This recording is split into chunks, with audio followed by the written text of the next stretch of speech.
పాపం చేశారు. దేవుడు మీకు 3 ఆప్షన్స్ ఇస్తున్నాడు. ఏమిస్తున్నాడు? 3 ఆప్షన్స్ ఇస్తున్నాడు. ఏంటి అంటే 2 సమూయేలు 24:12 చదివితే, నీవు పోయి దావీదుతో ఇట్లనుము, యెహోవా సెలవిచ్చినదేమనగా 3 విషయములను నీ ఎదుట పెట్టుచున్నాను. వాటిలో ఒకదానిని నీవు కోరుకుని ఎడల నేనది నీ మీదికి రప్పింతును. నేను నీకు 3 ఆప్షన్స్ ఇస్తున్నా. నువ్వేది కావాలో కోరుకో, దానిని నీ మీదకి నేను రప్పిస్తా అని దేవుడు చెప్పాడు అని. నీవు నీ దేశమందు 7 సంవత్సరములు క్షామము కలుగుటకు ఒప్పుకొందువా? మొదటిదేంటిది? 7 సంవత్సరాలు కరువు కాటకాలతో నీ దేశము ఇబ్బంది పడుతుంది. నీ దేశంలోకి 7 సంవత్సరాలు కరువు వస్తుంది. దీనికి ఒప్పుకుంటావా? లేదా 2, నిన్ను తరుముచున్న నీ శత్రువుల ఎదుట నిలవకుండా నువ్వు 3 నెలలు పారిపోతావా? నీ శత్రువుల చేతికి నిన్ను అప్పగిస్తా, 3 నెలలు వాళ్ళ దగ్గర నుంచి నువ్వు పారిపోతావా? లేదా 3వ ఆప్షను, 3 దినములు నీ దేశమందు 3 దినములు తెగులు రేగుటకు ఒప్పుకొందువా? నువ్వే ఆలోచించుకుని చెప్పు నీకేం కావాలో. 7 సంవత్సరాలు కరువు కావాలా?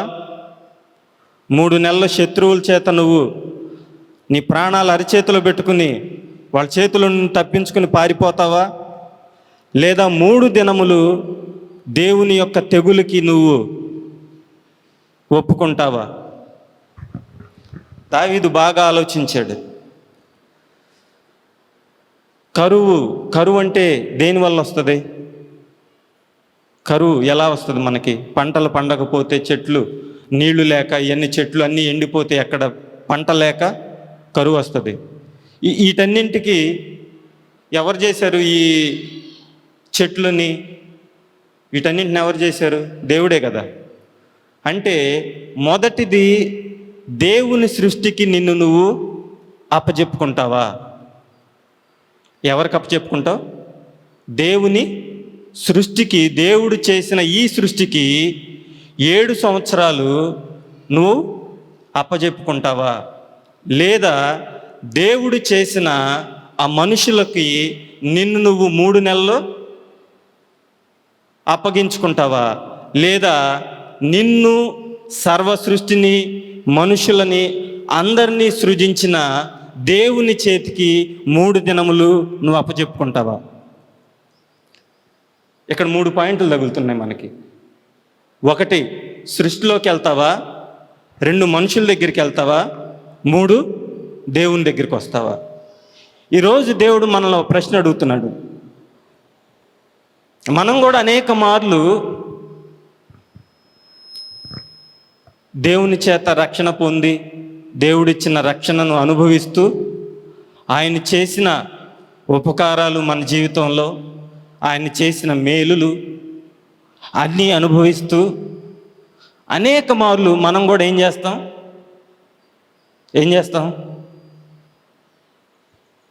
ఆయన మార్గాన్ని విడిచిపెట్టి పక్కకి వెళ్ళిపోతూ ఉంటాం. ఈ లోకంలోనికి వెళ్ళిపోతూ ఉంటాం. మనుషులతో ఉంటాం. అవునా?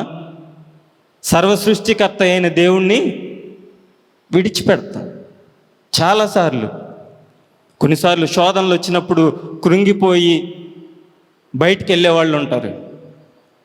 లేదా దేవుడు బాగా ఆశీర్వదించాడు అనుకోండి, కళ్ళు నెత్తికెక్కి, అవునా కాదా, దేవుడు తినటానికి, ఉండటానికి ఇల్లు, తినటానికి ఆహారం, చేసుకోవడానికి మంచి ఉద్యోగం లేదా మంచి వ్యాపారం ఇచ్చి నిన్ను బహుగా ఆశీర్వదించాడు అనుకోండి, అప్పుడు ఏమొస్తుంది? ఆటోమేటిక్గా గర్వం వస్తుంది. దేవుణ్ణి, ఆ దేవుడితో పనే ఉంది. జబ్బు వస్తే డాక్టర్ ఉన్నాడు, అవసరం వస్తే ఏదన్నా అమ్మటానికి ఆస్తులు ఉన్నాయి, ఇళ్ళు ఉన్నాయి, పొలాలు ఉన్నాయి, డబ్బులు ఉన్నాయి, బంగారం ఉంది, ఐశ్వర్యం ఉంది కదా. చాలాసార్లు వాటిని చూసుకుని విర్రవీగుతూ ఉంటాం మనం. ఇశ్రాయేలీలు కూడా అంతే. దేవుడు ఎక్కడో ఐగుప్తు బానిసత్వంలో ఉన్న వాళ్ళని, వాళ్ళు పడుతున్న కష్టాలు, వాళ్ళ కన్నీరు చూసి దేవుడు ఐగుప్తు బానిసత్వంలో నుంచి వారిని విడిపిస్తే వీరు ఎప్పుడు కూడా ఎదురు తిరిగేవారిలాగానే ఉంటున్నారు దేవునికి. అంతేనా? మనం ఎలా అయితే దేవునికి ఎదురు తిరుగుతున్నామో వారు కూడా, ఇశ్రాయేలీలు కూడా అంతే. ఎదురు తిరుగుతూ దేవునికి విరోధమైన పనులు చేస్తూ దేవుడు వారి పట్ల చేసిన కార్యాలన్నీ మర్చిపోతున్నారు. మనలాగా మనం కూడా అంతే కదా. దేవుడు మన జీవితంలో ఎన్నోసార్లు కార్యాలు చేశాడు. కొన్నిసార్లు వ్యాధి బాధ వచ్చినప్పుడు, ఇగో ఈరోజు ఇంకా నా బ్రతుకు అయిపోయింది, ఇదిగో నేను చచ్చిపోబోతున్నాను, నా పరిస్థితి ఏం బాగాలేదు, నా గుండెంతా దడదడగా కొట్టుకుంటా ఉంటుంది,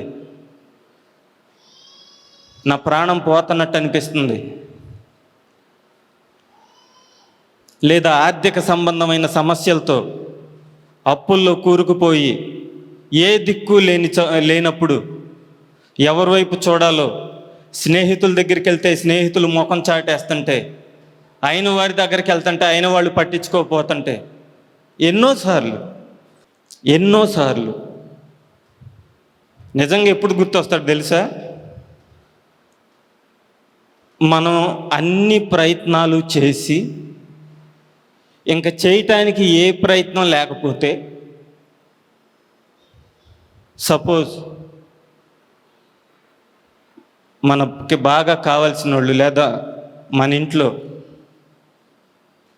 తండ్రో తల్లో లేకపోతే భర్తో పిల్లలు ఎవరన్నా బాగా జబ్బుపడి ఐసీయూలో ఉండి చేతులు ఎత్తేసారనుకోండి, డాక్టర్లు కూడా, అయ్యా 24 గంటలు గడిస్తే కానీ మేమేం చెప్పలేం, లేదా 48 గంటలు గడిస్తే కానీ మేమేం చెప్పలేం. అప్పుడు అడుగుతారా బంధువుల దగ్గరికి వెళ్ళి, అయ్యా నా బిడ్డను బతికించండి, లేకపోతే నా తండ్రిని బతికించండి?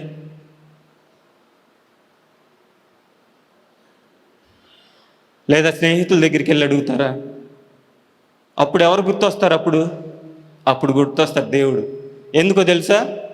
ఇంకెవరిని అడిగినా సహాయం చేసే పరిస్థితి కాదు. ఎవరిని అడిగినా మనకున్న పరిస్థితి మారదు. ఆ టైంలో గుర్తొస్తాడు నిజంగా దేవుడు. అందుకే కావాలని కూడా దేవుడు కొన్నిసార్లు మన జీవితంలో ఎప్పుడైతే మనం దేవుణ్ణి విడిచిపెట్టి ఆయన మార్గంలో నుంచి తొలగిపోతూ ఉంటామో, కావాలనే దేవుడు మనకి కొన్నిసార్లు పెడతాడు. వ్యాధో లేకపోతే ఏ అపాయకరమైన పరిస్థితుల్లో ఏదో ఒకటి పెడతాడు. ఎందుకో తెలుసా? నువ్వెవరి దగ్గరికి రావాలి? మళ్ళీ తిరిగి ఎవరి దగ్గరికి రావాలి? ఎవరైతే నీ కోసం కలువరి సిలువలో తన ప్రశస్తమైన రక్తాన్ని చివరి బొట్టు వరకు ఒక్క బొట్టు కూడా ఉంచుకోకుండా నీ కొరకు రక్తం గార్చి, ఎవరైతే తన ప్రాణాన్ని ఉచితంగా నీ కోసం పెట్టేశాడో ఆయన దగ్గరికి. దావీదు కూడా 3 ఆప్షన్స్ వస్తే సృష్టికి అప్పచెప్పుకోవాలనుకోలా, మనుషుల చేతికి వెళ్ళాలనుకోలా, ఏదైనా పర్లేదు, నా దేవుడు నా మీదకి ఏమి రప్పిస్తే తెగులు, ఆ తెగులుకి నేను బాధ్యుణ్ణి అని దేవునికి అప్పచెప్పుకున్నాడు. ఏం చేసినా పర్లా, నా దేవుడు నేను చేసిన పాపానికి నన్ను ఏం చేసినా పర్వాలేదు అంటే 3 దినములు కాదు, ఉదయకాలం నుండి ఇశ్రాయేలీలు సమాజ మందిరముగా కూడుకునే, అంటే ఉదయకాలంలో వాళ్ళందరూ ఒక చోట కూడుకొని దేవుణ్ణి ఆరాధించే ఆ సమయంలోపే దాను నుండి బెయేర్షెబా అనే ప్రాంతం వరకే 70,000 మంది చచ్చిపోయారంట. ఎంతమంది చచ్చిపోయారు? 70,000 మంది చచ్చిపోయారు. దేవుని ఉగ్రత మన మీదకి వస్తే, దేవునికి కోపం వస్తే ఎంత భయంకరంగా ఉంటుందో తెలుసా? జస్ట్ 3 గంటలు, టైం కూడా ఉందో లేదో మరి, 3 గంటలు 4 గంటల వ్యవధిలో 70,000 మంది చచ్చిపోయారు. ఈ మధ్య మనకు కూడా వచ్చినాయా తెగుళ్ళు? కరోనా 1, కరోనా 2, కరోనా మొదటి విడత, కరోనా రెండో విడత. ఎందుకు వస్తున్నాయి? ఎందుకు వస్తున్నాయి? సృష్టికర్తను మరిచి సృష్టిని పూజిస్తూ కూర్చుంటే ఊరుకుంటాడా దేవుడు? ఊరుకుంటాడా? ఎవరైతే ఈ సృష్టిని చేశారో, ఎవరైతే నిన్ను నన్ను చేశారో, ఆయన్ని వదిలేసి ఎవరిని పడితే వాళ్ళని పూజిస్తే దేవుని ఉగ్రత ఎలాగే తెగుళ్ళలాగా వస్తుంది. ఆ రోజు తెగులులో 70,000 మంది చనిపోయారంట. 70,000 మంది. ఇంకా యెరూషలేము వంతు వచ్చింది. ఆ మరణ దూత ఏదైతే దూతకి ఆజ్ఞాపించాడో దేవుడు, ఆ దూత యెరూషలేము మీదకి వచ్చినప్పుడు దేవుడు ఒకసారిగా దేవునికి ఒక మంచి మాట ఉంటుంది. అయితే 16వ వచనంలో, అయితే దూత యెరూషలేము పైన హస్తము చాపి నాశనము చేయబోయినప్పుడు యెహోవా ఆ కీడును గూర్చి సంతాపముంది. 3 రోజులు తెగులు కావాలని అడిగింది ఎవరు? దేవుడే. 3 రోజులు తెగులు కోరుకుంది ఎవరు దేశం మీదకి? దావీదు. కానీ ఒక్క పూట దేవుని తెగులు వస్తేనే 70,000 మంది చనిపోయారు. ఇక యెరూషలేము వంతు వచ్చింది. అప్పుడు దేవుడు ఆ పట్టణానికి జరిగే కీడుని ఆలోచించుకుని సంతాపము నొందాడు. అంటే ఏం చేశాడు? సంతాపము నొందటం అంటే ఏంటి? సంతాపము నొందటం అంటే ఏంటి? ఏమండి తెలుసా? సంతాపం నొందటం అంటే, సంతాపము నొందటం అంటే ఏడవటం. అంటే యెరూషలేము పట్టణంలో ఉన్న ప్రజలకు జరగబోయే కీడును బట్టి దేవుడు ఏడ్చాడంట. ఏడ్చాడు. ఎందుకో తెలుసా? అయ్యో నా బిడ్డల్ని నా స్వహస్తాలతో నేను ఎక్కడో బానిసత్వంలో ఉన్న వీళ్ళని నేనే కదా నా ప్రజలని చెప్పుకుని నేను అక్కడి నుంచి ఇక్కడికి రక్షించి తీసుకొచ్చింది. అలాంటి నా ప్రజలను నేనే చంపుకోవాల్సి వస్తుంది. నా ప్రజల్ని నేనే చంపుకుంటున్నాను అని దేవుడు ఏం చేశాడు? ఏడ్చాడంట. ఈరోజు దేవుడు నిన్ను నన్ను బట్టి కూడా అలాగే ఏడుస్తూ ఉన్నాడు. తెలుసా? 33 కొరడా దెబ్బలు కొట్టినప్పుడు, ముళ్ళ కిరీటం పెట్టినప్పుడు, అవమానించి నుదుటిన ఉమ్మి వేసినప్పుడు, తనని సిలువకి మరణానికి అప్పగించినప్పుడు పడిన బాధ కంటే ఈరోజు మనం ఆయన మార్గంలో నుంచి తొలగి వెళ్ళిపోతుంటే అంతకంటే ఎక్కువ బాధపడుతున్నాడు. తెలుసా? తెలుసా? దేవుని మార్గాన్ని, అయ్యో నా ప్రజలు, నేను నా స్వరక్తం ఇచ్చి కొనుక్కున్న నా ప్రజలు నన్ను విడిచి వెళ్ళిపోతూ ఉంటే, మరలా అపవాది శక్తులకి లోకానికి దాసులైపోతూ ఉంటే కన్నీరు కార్చి ఏడుస్తున్నాడంటండి దేవుడు. అప్పుడు చెప్పాడు ఆ దూతకి ఏమని? చేసినంత వరకే చాలు, ఇంకా నువ్వేమీ చెయ్యొద్దు అనగానే ఆ తెగులు అంతటితో ఆగిపోయింది. ఈరోజు ప్రియ దేవుని బిడ్డ, దేవుని రక్తము చేత కడగబడి దేవుని యొక్క రక్షణను అనుభవిస్తూ ఆయన సన్నిధికి నుండి దూరంగా, ఆయన్ని విడిచిపెట్టి దూరంగా వెళ్ళిపోతున్నామా? ఒకసారి జ్ఞాపకం చేసుకో. మన తలంపుల్లో కానీ, మన క్రియల వలన కానీ, మన ఆలోచనల వలన కానీ, మనం చేసే ప్రతి పనిలో, మనం మాట్లాడే ప్రతి మాటలో దేవునికి విరోధమైన మాటలు లేదా దేవునికి విరోధమైన పనులు మనలో ఏమన్నా ఉన్నాయా? ప్రతి ఒక్కరు మనం గమనించుకోవాలి. ఉంటే వాటిని విడిచిపెట్టి దావీదు దేవుని సన్నిధిలో విజ్ఞాపన చేసినట్టు మనం కూడా విజ్ఞాపన చేస్తే 3 దినములు ఇచ్చిన తెగుల్ని ఒక రోజులోనే, ఒక పూటలోనే ఆపేసిన దేవుడు నిన్ను నన్ను కూడా అటువంటి తెగులుకి అప్పజెప్పకుండా కాపాడటానికి సమర్థుడు. లేదు దేవుణ్ణి విడిచిపెట్టి దూరంగా దేవుని సన్నిధి నుండి తొలగిపోతే, ఈ లోకంలోనికి పడిపోతే, అపవాది క్రియలతో పట్టబడితే, ఒక పూటలో చనిపోయారు చూసావు 70,000 మంది, వాళ్ళల్లో నువ్వు నేను కూడా ఒకళ్ళలాగా ఉంటాం. అర్థమైందా? ఇప్పటికైనా మనం గమనించుకోవాలి. మనలో దేవునికి ఆయాసకరమైన పనులు, దేవునికి వ్యతిరేకమైన తలంపులు, దేవునికి వ్యతిరేకమైన మాటలు. అందుకే మనం మాట్లాడే ప్రతి మాట, చేసే ప్రతి ఆలోచన, చేసే ప్రతి పనిలో కూడా ఎప్పుడూ మనం దేవుణ్ణి జ్ఞాపకం చేసుకుంటూ ఉండాలి. ఎందుకో తెలుసా? మనం ఎక్కడా కూడా పాపం చేయకుండా ఉండటానికి, దేవునికి విరోధమైన కార్యాలు చేయకుండా ఉండడానికి. ఎప్పుడైతే దావీదు ఆ తెగులు ఆగిపోయిందో అక్కడ ఒక బలిపీఠము కట్టి ఆయన ఏం చేశాడంట? దేశము కొరకు విజ్ఞాపన చేయగా ఆ తెగులు ఆగిపోయింది. ఈరోజు మనం కూడా విజ్ఞాపన చేస్తే, ఆయన సన్నిధిలో మొరపెడితే, అయ్యా నా కుమారులు, నా కుమార్తెలు, నా కుటుంబం ఎలా ఉంది? ఈరోజు దేవుని సన్నిధిలో నా కుటుంబం ఉందా లేదా? హన్నా కూడా విజ్ఞాపన చేసిందండి. ఎవరి కోసమో తెలుసా? ఎవరి కోసం చేసింది హన్నా? అయ్యా నాకు ఒక్క కుమారుణ్ణి అయ్యా, నాకు ఒక్క కుమారుణ్ణి చాలు. మళ్ళీ నేను ఎవరికి ఇస్తానో తెలుసా? నీకే ఇస్తా, నాకు అవసరం లేదు, నన్ను గొడ్రాలుగా ఉండనియొద్దయ్యా అని ఏడ్చి మొరపెడితే దేవుని చేత ఏం పొందింది? ఒక కుమారుడు అనుగ్రహించబడ్డాడు.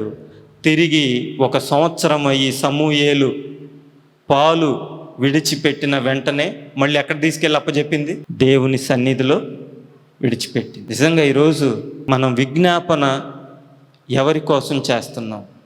మన కుటుంబం కోసం మనం విజ్ఞాపన చేస్తున్నామా? మన బిడ్డల కోసం విజ్ఞాపన చేస్తున్నామా? యోబు గురించి కూడా ప్రతిరోజు ఉదయాన్నే లేవగానే ఆయన చేసే పని ఏందంట? ఫస్ట్ చేసే పని తన బిడ్డల కోసం దహన బలులు, సమాధాన బలులు అర్పిస్తూ ఉండేవాడు. రోజు నిత్యము అలాగూ చేస్తూ ఉండేవాడు. ఎందుకో తెలుసా?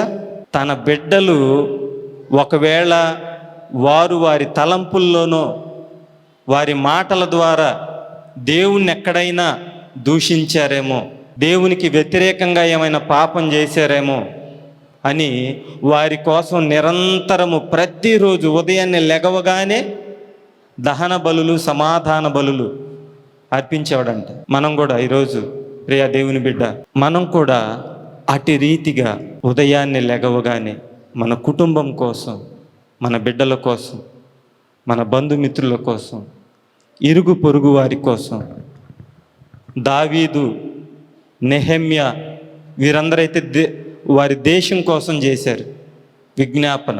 అలాగే రాజుల కోసం, అధికారుల కోసం అనేక మంది విజ్ఞాపనలు చేశారు. మనం కూడా పొద్దున్నే లెగవగానే మన కుటుంబాన్ని బట్టి, మన బిడ్డలను బట్టి, ఇరుగు పొరుగు వారిని బట్టి, బంధుమిత్రులు, రక్త సంబంధికులను బట్టి, రాజులు, అధికారులను బట్టి, దేశమును బట్టి, రాష్ట్రమును బట్టి మనం కూడా ఏం చేయాలి? విజ్ఞాపన చేయాల్సిన అవసరం ఎంతైనా ఉంది. ఎందుకంటే మనం ఏ పరిస్థితుల్లో ఉన్నామో తెలుసా? ఈరోజు మనం ఇలా చక్కగా మైకు పెట్టుకుని, చక్కగా ఇంతమంది కూడుకొని ఆరాధన జరుపుకునే అవకాశం దేవుడు మనకి ఈరోజు ఇచ్చాడు. కానీ ముందు ఈ అవకాశం వస్తుందో రాదో కూడా తెలియదు. పరిస్థితులు అంత భయంకరంగా మారిపోతున్నాయి. క్రైస్తవుల మీద అనేక రకములైన హింసలు, దాడులు, గతంలో 1 సంవత్సరం 2 సంవత్సరాల క్రితం మణిపూర్లో జరిగిన అల్లర్లు మనకు తెలుసు. అనేక మంది సేవకుల్ని, క్రైస్తవ బిడ్డల్ని, అనేక మందిని నిర్దాక్షిణ్యంగా చంపేశారు. అటువంటి భయంకరమైన పరిస్థితులు రాబోతూ ఉన్నాయి మళ్ళీ మన మీదకి. కాబట్టి ప్రతి ఒక్కరు ఏం చేయాలో తెలుసా? దేవుని సన్నిధిలో విజ్ఞాపన చెయ్యాలి కదా. మనకేమైనా కావాలంటే పోయి అధికారుల దగ్గర, అయ్యా నాకు రేషన్ కార్డు కావాలి, లేకపోతే నాకు ఇళ్ల స్థలం కావాలి, అవి కావాలి, ఇవి కావాలని అప్లికేషన్లు పెట్టి రిక్వెస్ట్ ఇస్తూ ఉంటాం. అవునా? వారికి ఇస్తే పని జరిగిద్దో లేదో నాకు తెలియదు, కానీ నువ్వు దేవునికి గనక విజ్ఞాపన చేస్తే, నువ్వు దేవుని సన్నిధిలో మొరపెడితే దేవునికి అసాధ్యమైందేది లేదు. సమస్తమును సాధ్యపరచగలిగిన దేవుడు ఈరోజు మన విజ్ఞాపనలను కూడా విని ఆలకించి వాటిని నెరవేర్చునుగాక. ఆమేన్.